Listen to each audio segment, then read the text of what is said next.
পঞ্চায়ত নিৰ্বাচনক লৈ এতিয়াও দুদুৰ-মুদুৰ অৱস্থা কেতিয়াকৈ অনুষ্ঠিত হ'ব পঞ্চায়ত নিৰ্বাচন ইতিমধ্যে মুখ্যমন্ত্ৰী ডক্টৰ হিমন্ত বিশ্ব শৰ্মাই কালিৰ দিনটোত মন্তব্য কৰিছিল ৰাতি 12 বজাৰ ভিতৰত যদিহে ন্যায়ালয়ৰ ফালৰ পৰা কোনো ৰায় নাহে তেনেহলে পঞ্চায়ত নিৰ্বাচন অনুষ্ঠিত হ'ব মেট্ৰিক আৰু হায়াৰ সেকেন্ডাৰী পৰীক্ষাৰ পিছত এই দুধুৰ-মুধুৰৰ মাজত থকাৰ সময়তে এতিয়া বিৰোধী পক্ষৰ অধিবক্তাই বিস্ফোৰণ হতাইছে মুখ্যমন্ত্ৰী ডক্টৰ হিমন্ত বিশ্ব শৰ্মাক লৈ বিৰোধী পক্ষৰ অধিবক্তা একে তালুকদাৰে উল্লেখ কৰি কৈছে মুখ্যমন্ত্ৰী ডক্টৰ হিমন্ত বিশ্ব শৰ্মাই সমগ্ৰ ৰাজ্যবাসীক ফাঁকি দিছে পঞ্চায়ত নিৰ্বাচনক লৈ সমগ্ৰ বিষয়টোক লৈ ফাঁকি দিছে হুকাত মিছা কথা কৈছে মুখ্যমন্ত্ৰী ডক্টৰ হিমন্ত বিশ্ব শৰ্মাই ন্যায়ালয়ৰ ন্যায়াধীশৰ ৰায় দিয়াৰ স্বাধীনতাক খৰ্ব কৰিছে ৰায় দিয়াৰ স্বাধীনতাৰ ওপৰত হস্তক্ষেপ কৰিছে সমগ্ৰ বিচাৰ প্ৰক্ৰিয়াটোৰ ওপৰত মুখ্যমন্ত্ৰীয়ে হস্তক্ষেপ কৰিছে যাৰ বাবে বিষয়টো পিছুৱাই যাবলগীয়া হৈছে কোনো কাৰণতেই মুখ্যমন্ত্ৰীয়ে হস্তক্ষেপ কৰিব নোৱাৰে ন্যায়ালয়ৰ ন্যায়াধীশৰ ওপৰত আৰু ন্যায়াধীশৰ যি ৰায় দিয়াৰ স্বাধীনতা ন্যায়াধীশৰ যি ৰায় দিয়াৰ ক্ষমতা সেই ক্ষমতাৰ ওপৰত হস্তক্ষেপ কৰিছে প্ৰতিটি মুহূৰ্ততে এক প্ৰকাৰ যেন আওপকীয়াকৈ অৰ্থাৎ ইনডাইৰেক্টলি হস্তক্ষেপ কৰিছে ভাবুকি দিয়াৰ দৰে হৈছে বা হেঁচা প্ৰয়োগ কৰাৰ দৰে হৈছে কিয়নো তেওঁ কালি উল্লেখ কৰিছিল 12 বজাৰ ভিতৰত যদিহে ৰায় প্ৰদান নকৰে তেনেহলে নিৰ্বাচন অনুষ্ঠিত কৰা নহব হায়াৰ সেকেন্ডাৰী আৰু মেট্ৰিক পৰীক্ষাৰ আগতে কাৰণ পিছত অনুষ্ঠিত কৰিব লাগিব এনে ধৰণৰ মন্তব্য কৰিছিল মুখ্যমন্ত্ৰী ডক্টৰ হিমন্ত বিশ্ব শৰ্মা তাৰ পিছতে এনেদৰে এতিয়া ন্যায়ালয়ৰ অধিবক্তা ইতিমধ্যে এনেদৰে মুখ খুলিছে বিস্ফোৰণ ঘটাইছে লগতে তেওঁ কৈছে ন্যায়াধীশৰ স্বাধীনতাক খৰ্ব কৰিছে হিমন্ত বিশ্ব শৰ্মাই এই মুহূৰ্তত সবিশেষ লবৰ কাৰণে চেষ্টা কৰিছো আপোনালোকৰ বাবে এই মুহূৰ্তত আটাইতকৈ গুৰুত্বপূৰ্ণ খবৰ পঞ্চায়ত নিৰ্বাচনক লৈ মুখ্যমন্ত্ৰীয়ে মিছা কথা কৈছে ৰাজ্যবাসীক আটাইতকৈ ডাঙৰ খবৰ এই মুহূৰ্তৰ ইচ্ছাকৃতভাৱে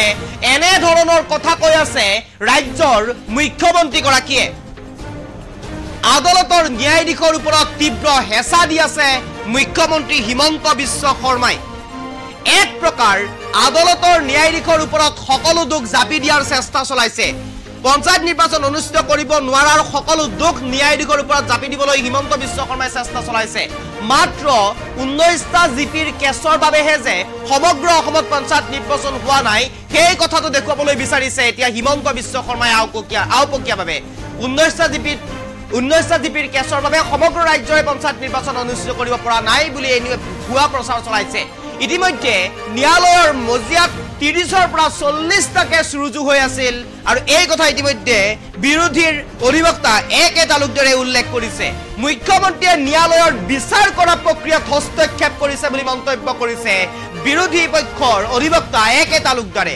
ন্যায়াধীশৰ ৰায় দিয়া স্বাধীনতাৰ ওপৰত হস্তক্ষেপ কৰিছে ইনডাইৰেক্টলি মুখ্যমন্ত্ৰী হিমন্ত বিশ্ব শৰ্মাই পঞ্চায়ত নিৰ্বাচনক লৈ এনেদৰে পুনৰ বিস্ফোৰণ ঘটাইছে একে তালুকদাৰ অৰ্থাৎ অধিবক্তা বিৰোধী পক্ষৰ মুখ্যমন্ত্ৰীক গুবতি ধৰিলে বিৰোধী পক্ষৰ অধিবক্তা একে তালুকদাৰে এই মুহূৰ্তৰ আটাইতকৈ গুৰুত্বপূৰ্ণ খবৰ লৈ চেষ্টা কৰিছো পঞ্চায়ত নিৰ্বাচনক লৈ এতিয়া দুদুৰ-মুধুৰত পৰিছে ৰাজ্যবাসী পঞ্চায়ত নিৰ্বাচনক লৈ দুদুৰ-মুধুৰত পৰিছে শাসক পক্ষ পঞ্চায়ত নিৰ্বাচনক লৈ দুদুৰ-মুধুৰত পৰিছে বিৰোধী পক্ষ আৰু বাৰে বাৰে বিৰোধী পক্ষই হওক শাসক পক্ষই সাজু হয় কিন্তু ন্যায়ালয়ৰ পৰা ৰায় নাহে আৰু এনে ধৰণৰ দুদুৰ-মুধুৰৰ মাজতে এতিয়া মুখ্যমন্ত্ৰী হিমন্ত বিশ্ব শৰ্মাই মন্তব্য কৰিছিল যে 12 বজাৰ অৰ্থাৎ 10 তাৰিখৰ কথা কৈছো 10 তাৰিখৰ দিনটোত 12 বজাৰ ৰাতি 12 বজাৰ ভিতৰত যদি ন্যায়ালয়ৰ পৰা কোনো ধৰণৰ ৰায় নাহে পঞ্চায়ত নিৰ্বাচনক লৈ তেনেহলে পঞ্চায়ত নিৰ্বাচন হায়াৰ সেকেন্ডাৰী আৰু মেট্ৰিক পৰীক্ষাৰ পূৰ্বে পতাৰ সম্ভৱ নহব বা একেবাৰে পিছুৱাই যাব লাগিব এনে ধৰণৰ মন্তব্য কৰিছিল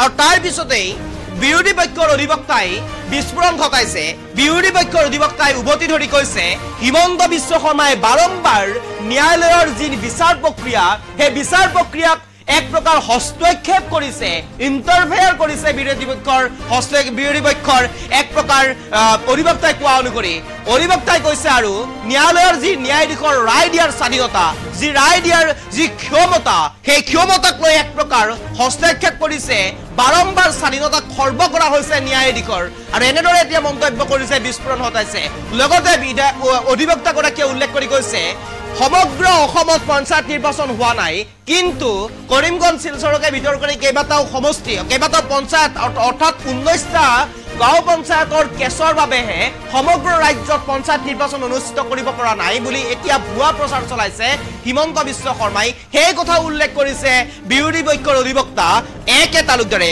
লগতে উল্লেখ কৰি কৈছে যি হস্তক্ষেপ কৰিছে আওপকীয়াকৈ অৰ্থাৎ ইনডাইৰেক্টলি ন্যায়ালয়ৰ ন্যায়াধীশক এক প্ৰকাৰ হস্তক্ষেপ কৰিছে আৰু ইচ্ছাকৃতভাৱে এনেধৰণৰ কথাসমূহ কৈ আছে ৰাজ্যবাসীক, আভুৱা ভৰি আছে, হুকাত মিছা কথা কৈ আছে পঞ্চায়ত নিৰ্বাচনক লৈ।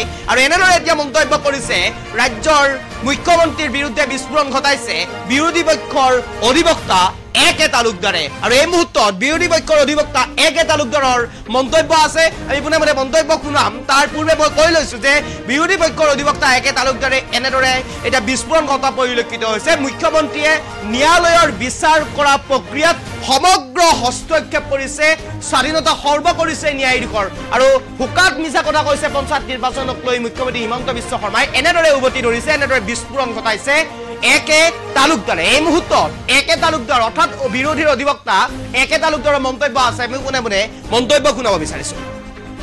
মুখ্যমন্ত্ৰী ডাঙৰীয়াই যিখিনি দেখা গ'ল, তেখেতে যেনেকৈ ধুনীয়াকৈ কৈছে যে 12টা বজাৰ ভিতৰত যদি জাজমেণ্ট নাহে তেনেহ'লে ইলেকশ্যন এতিয়া ডেফাৰ কৰিব, বাতিল কৰিব, দেৰি কৰিব। এইটো ইনডাইৰেক্ট ক্ৰিয়েট মানে জাজৰ ওপৰত প্ৰেছাৰ ক্ৰিয়েট কৰিছে তেখেতে। আৰু লগতে এটা কথা অত্যন্ত অসত্য বুলি ক'ম, মিছা কথা বুলি ক'ম মই, যে কৈছে এনেকুৱা এটা মানে ইনডাইৰেক্ট জাজৰ ওপৰত ব্লেম দিব বিচাৰি আছে যে মাত্ৰ 19টা জিপি কৰিমগঞ্জৰ সেইবিলাকৰ এগেইনষ্টত কেছ হৈছে আৰু গোটেই অসমটো ইলেকশ্যন বন্ধ আছে, এনেকুৱা বুজাব বিচাৰি আছে। দুৰ্ভাগ্য আমাৰ মুখ্যমন্ত্ৰী হৈ এনেকুৱা এটা গুকাট মিছা কথা যে ক'ব পাৰিছে। কাৰণ অন্ততপক্ষে 30ৰ পৰা 40টা কেছ আজি আছিলে লিষ্টত। কৰিমগঞ্জ, হাইলাকান্দি, শিলচাৰ, কাছাৰ, মৰিগাঁও, ধুবুৰী, নগাঁও, দৰং আৰু তাকে মোৰ মনত নাই এতিয়া। মুখ্যমন্ত্ৰী ডাঙৰীয়াই যিখিনি দেখা গ'ল, তেখেতে যেনেকৈ ধুনীয়াকৈ কৈছে যে 12টা বজাৰ ভিতৰত যদি জাজমেণ্ট নাহে তেনেহ'লে ইলেকশ্যন এতিয়া ডেফাৰ কৰিব, বাতিল কৰিব, দেৰি কৰিব। এইটো ইনডাইৰেক্ট ক্ৰিয়েট মানে জাজৰ ওপৰত প্ৰেছাৰ ক্ৰিয়েট কৰিছে তেখেতে। আৰু লগতে এটা কথা অত্যন্ত অসত্য বুলি ক'ম, মিছা কথা বুলি ক'ম মই, যে কৈছে এনেকুৱা এটা মানে ইনডাইৰেক্ট জাজৰ ওপৰত ব্লেম দিব বিচাৰি আছে যে মাত্ৰ 19টা জিপি কৰিমগঞ্জৰ সেইবিলাকৰ এগেইনষ্টত কেছ হৈছে আৰু গোটেই অসমটো ইলেকশ্যন বন্ধ আছে, এনেকুৱা বুজাব বিচাৰি আছে। দুৰ্ভাগ্য আমাৰ মুখ্যমন্ত্ৰী হৈ এনেকুৱা এটা গুকাট মিছা কথা যে ক'ব পাৰিছে। কাৰণ অন্ততপক্ষে 30ৰ পৰা 40টা কেছ আজি আছিলে লিষ্টত। কৰিমগঞ্জ, হাইলাকান্দি, শিলচাৰ, কাছাৰ, মৰিগাঁও, ধুবুৰী, নগাঁও, দৰং আৰু তাকে মোৰ মনত নাই এতিয়া। মুখ্যমন্ত্ৰী ডাঙৰীয়াই যিখিনি দেখা গ'ল, তেখেতে যেনেকৈ ধুনীয়াকৈ কৈছে যে 12টা বজাৰ ভিতৰত যদি জাজমেণ্ট নাহে তেনেহ'লে ইলেকশ্যন এতিয়া ডেফাৰ কৰিব, বাতিল কৰিব, দেৰি কৰিব। এইটো ইনডাইৰেক্ট ক্ৰিয়েট মানে জাজৰ ওপৰত প্ৰেছাৰ ক্ৰিয়েট কৰিছে তেখেতে।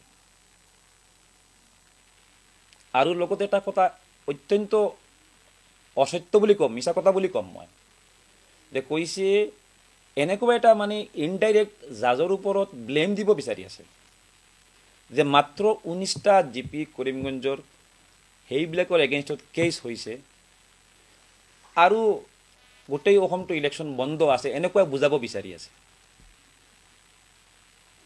দুৰ্ভাগ্য আমাৰ মুখ্যমন্ত্ৰী হৈ এনেকুৱা এটা গুকাট মিছা কথা যে ক'ব পাৰিছে।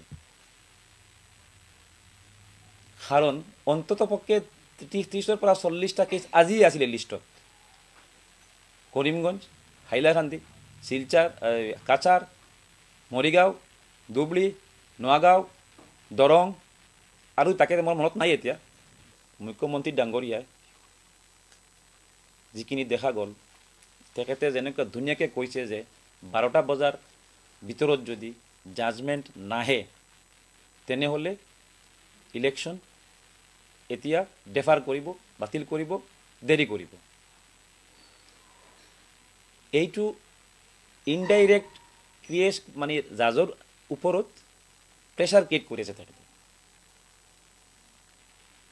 আৰু লগতে এটা কথা অত্যন্ত অসত্য বুলি ক'ম, মিছা কথা বুলি ক'ম মই, যে কৈছে এনেকুৱা এটা মানে ইনডাইৰেক্ট জাজৰ ওপৰত ব্লেম দিব বিচাৰি আছে যে মাত্ৰ 19টা জিপি কৰিমগঞ্জৰ সেইবিলাকৰ এগেইনষ্টত কেছ হৈছে আৰু গোটেই অসমটো ইলেকশ্যন বন্ধ আছে, এনেকুৱা বুজাব বিচাৰি আছে। দুৰ্ভাগ্য আমাৰ মুখ্যমন্ত্ৰী হৈ এনেকুৱা এটা গুকাট মিছা কথা যে ক'ব পাৰিছে। কাৰণ অন্তত পক্ষে 30-40ৰ পৰা 40টা কেছ আজি আছিলে লিষ্টত। কৰিমগঞ্জ, হাইলাকান্দি, শিলচাৰ, কাছাৰ, মৰিগাঁও, ধুবুৰী, নগাঁও, দৰং আৰু তাকে মোৰ মনত নাই এতিয়া। মুখ্যমন্ত্ৰী ডাঙৰীয়াই যিখিনি দেখা গ'ল, তেখেতে যেনেকৈ ধুনীয়াকৈ কৈছে যে 12টা বজাৰ ভিতৰত যদি জাজমেণ্ট নাহে তেনেহ'লে ইলেকশ্যন এতিয়া ডেফাৰ কৰিব, বাতিল কৰিব, দেৰি কৰিব। এইটো ইনডাইৰেক্ট ক্ৰিয়েট মানে জাজৰ ওপৰত প্ৰেছাৰ ক্ৰিয়েট কৰিছে তেখেতে।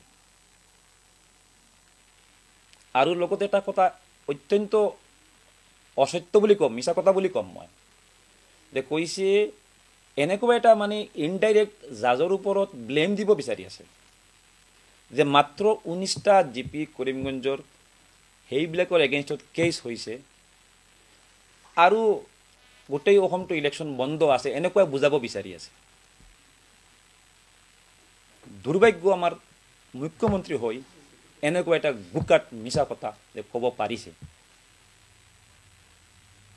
কাৰণ অন্তত পক্ষে 30-40ৰ পৰা 40টা কেছ আজি আছিলে লিষ্টত। কৰিমগঞ্জ, হাইলাকান্দি, শিলচাৰ, কাছাৰ, মৰিগাঁও, ধুবুৰী, নগাঁও, দৰং আৰু তাকে মোৰ মনত নাই এতিয়া। মুখ্যমন্ত্ৰী ডাঙৰীয়াই